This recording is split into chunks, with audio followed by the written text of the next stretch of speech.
ಇವತ್ತು ಬೆಳಗ್ಗೆ ನಮ್ಮ ಹುಬ್ಬಳ್ಳಿ ಗ್ರಾಮೀಣ ಪೊಲೀಸ್ ಸ್ಟೇಷನ್ ಲಿಮಿಟ್ಸ್ ಬರ್ತಕ್ಕಂಥ ಹುಬ್ಬಳ್ಳಿ ನವಲಗುಂದ ರೋಡ್ ಇಂಗ್ರಳ್ಳಿ ಕ್ರಾಸ್ ಹತ್ತಿರ ಒಂದು ಕಾರು ಮತ್ತು ಲಾರಿ ನಡುವೆ ಆಕ್ಸಿಡೆಂಟ್ ಆಗುತ್ತೆ.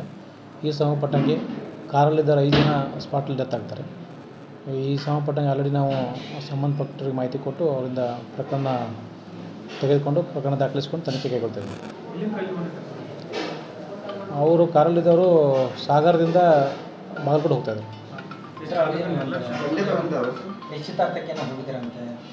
ಇಲ್ಲ, ಅದ್ರ ಬಗ್ಗೆ ನಾವು ಡೀಟೇಲಾಗಿ ತನಿಖೆಯಲ್ಲಿ ತೊಗೊಂಡ್ಬರ್ತೀವಿ. ಅದೇ ಇಲ್ಲ, ಮುಖಾಮುಖಿ ಡಿಕ್ಕಿ ಆಗಿದ್ದಾವೆ. Lorry car head and collision. ಅದ್ರ ಬಗ್ಗೆ ನಾವು ತನಿಖೆ ತೊಗೊಂಡ್ಬರ್ತೀವಿ. ಅದು ಏನು ಇನ್ವೆಸ್ಟಿಗೇಷನ್ದಾಗ ಏನಾಗಿದೆ, ಹೆಂಗೆ ಆಕ್ಸಿಡೆಂಟ್ ಆಗಿದೆ, ಏನು ಡೀಟೇಲಾಗಿ ಶೆಟ್ಟಿ ಫ್ಯಾಮಿಲಿ ಇದ್ದಾರೆ, ಕ್ಲೋಸ್ ರಿಲೇಟಿವ್ಸು.